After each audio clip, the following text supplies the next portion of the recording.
नमस्कार, आप देख रहे हैं कंट्री कनेक्ट टीवी और आपके साथ मैं हूं आर.एस. अवस्थी।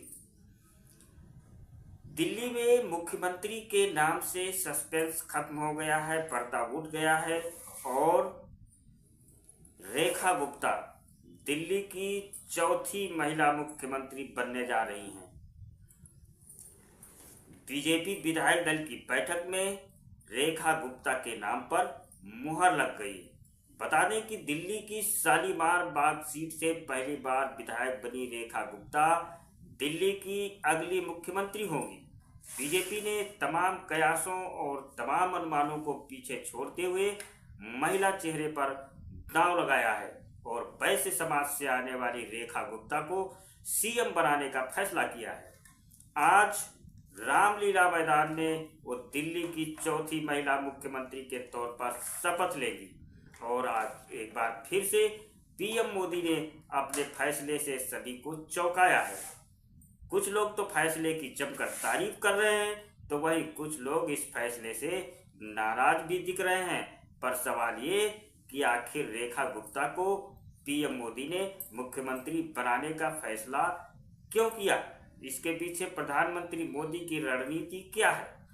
तो आपको बता दें, प्रधानमंत्री नरेंद्र मोदी राजनीति के धुरंधर खिलाड़ी माने जाते हैं और वो आज की नहीं 10 साल आगे तक की सोच कर कोई कदम उठाते हैं। इसलिए प्रधानमंत्री मोदी की रणनीति को समझना न केवल भारतीय जनता पार्टी के नेताओं बल्कि विपक्ष के लिए भी आसान काम नहीं होता।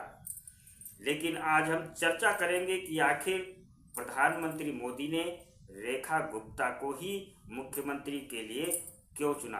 तो बता दें कि बीजेपी को पूरे 27 साल बाद दिल्ली में अपना मुख्यमंत्री बनाने का मौका मिला है और ख़ास बात ये भी है कि 27 साल पहले भी दिल्ली में बीजेपी ने एक महिला सीएम को ही कुर्सी दी थी और अब भी एक महिला के पास ही ये पद जाता हुआ दिख रहा है। दिल्ली को अपनी अगली मुख्यमंत्री रेखा गुप्ता के रूप में मिल गई है और एक बार फिर दिल्ली की कमान महिला को ही सौंप दी गई है। सुषमा स्वराज, शीला दीक्षित और आतिशी मार्लेना के बाद रेखा गुप्ता चौथी महिला मुख्यमंत्री होंगी जो दिल्ली की सीएम बनेगी। दिल्ली को सबसे पहली महिला मुख्यमंत्री सुषमा स्वराज के रूप में मिली थी। बीजेपी ने उन्हें अपनी दिल्ली सरकार के आखिरी बचे हुए 52 दिनों के लिए मुख्यमंत्री बनाया था। अब रेखा गुप्ता को सीएम बनाए जाने के बाद से 27 साल पहले की एक कहानी खूब याद की जा रही है। दरअसल 1993 में जब दिल्ली में विधानसभा चुनाव कराए गए तो इसमें बीजेपी 70 में से 49 सीटें जीतकर स्पष्ट बहुमत के साथ सत्ता में आई थी। लेकिन तब पार्टी की स्थिति इतनी मजबूत नहीं हुआ करती थी जितनी कि आज है। ऐसे में दिल्ली के तब के 5 साल में भारतीय जनता पार्टी को 3 बार मुख्यमंत्री बदलने पड़े, 3 मुख्यमंत्री देने पड़े। सबसे पहले मदन लाल खुराना को 2 साल के लिए सीएम बनाया गया, फिर साहिब सिंह वर्मा 2.5 साल के लिए सीएम रहे और आखिरी में सुषमा स्वराज को 52 दिन के लिए मुख्यमंत्री बनाया गया। 3 दशक पहले पूरे देश की राजनीति में उठा पटक का दौर चल रहा था। ये वक्त ऐसा था जब केंद्र में हर साल प्रधानमंत्री बदल रहे थे। 1996 के आम चुनाव के बाद बीजेपी की सरकार तो बनी, लेकिन अटल बिहारी वाजपेयी महज 16 दिन प्रधानमंत्री बन सके। उनके बाद कांग्रेस के समर्थन से यूनाइटेड फ्रंट के 2 नेता पीएम बने, पहले एच.डी. देवेगौड़ा और फिर इंद्र कुमार गुजराल को प्रधानमंत्री बनाया गया। केंद्र में बदलते समीकरणों का असर दिल्ली पर भी होता था, लेकिन अब ऐसा नहीं है। वो दौर बीत चुका है, वो समय बदल चुका है।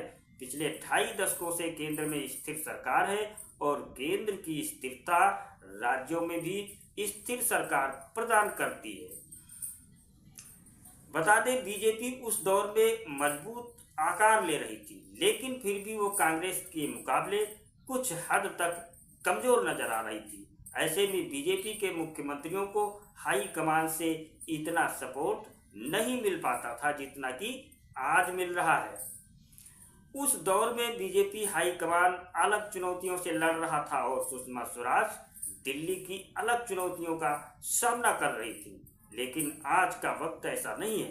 अब देश के किसी भी राज्य में भाजपा सरकार अगर परेशानी में होती है तो हाईकमान चुटकियों में समस्या का समाधान कर देता है।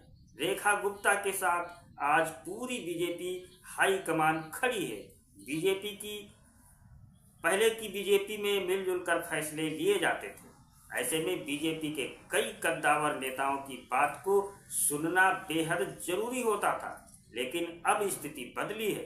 अब बीजेपी हाईकमान अगर कोई फैसला कर देता है तो उसे हर किसी को मानना ही होता है। ऐसे में पार्टी में आंतरिक खींचतान भी बिल्कुल नहीं होती और सरकार गिरने का जोखिम भी न के बराबर होता है। यानी रेखा गुप्ता को पार्टी की अंदरूनी चुनौतियों से डरने की जरूरत नहीं है। कुल मिलाकर सुषमा स्वराज के लिए मुख्यमंत्री का वो दौर आसान नहीं था, लेकिन रेखा गुप्ता के लिए अगले 5 साल में किसी तरह की कोई चुनौती नजर नहीं आ रही है। उन्हें केवल दिल्ली में किए गए बीजेपी के वादों को ही पूरा करना होगा और अगर वो जनता की उम्मीदों पर खरा उतरती हैं और बीजेपी के द्वारा किए गए वादों को काफ़ी हद तक पूरा करने में सफल होती हैं तो न केवल ये 5 साल बल्कि आने वाले कई साल भी उन्हीं के रहने वाले हैं। आपका इस खबर पर क्या सोचना है? आपकी क्या राय है? क्या रेखा गुप्ता एक सफल सीएम साबित होगी? आप अपनी राय कमेंट में जरूर बताएं। वीडियो को लाइक करें, शेयर करें और चैनल को सब्सक्राइब करें।